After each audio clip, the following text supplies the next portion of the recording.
आपलं लहानपण म्हणजे आईचा हातचा तवा पिझ्झा किती छान लागायचा ना तो त्यावेळेस खायला. आम्ही खूप दिवसानंतर हा पिझ्झा बनवला आणि सेम टेस्ट, वरून मस्त असं चीजी आणि खालून क्रिस्पी.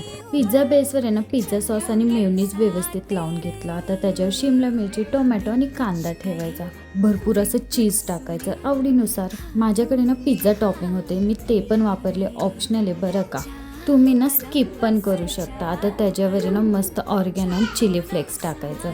पॅन किंवा तव्याला बटर लावून आहे ना पिझ्झा त्याच्यावर ठेवायचा. झाकण लावून आहे ना 5 ते 8 मिनटासाठी ना वाफ येऊन द्यायची. मस्त खालून असा क्रिस्पी होतो.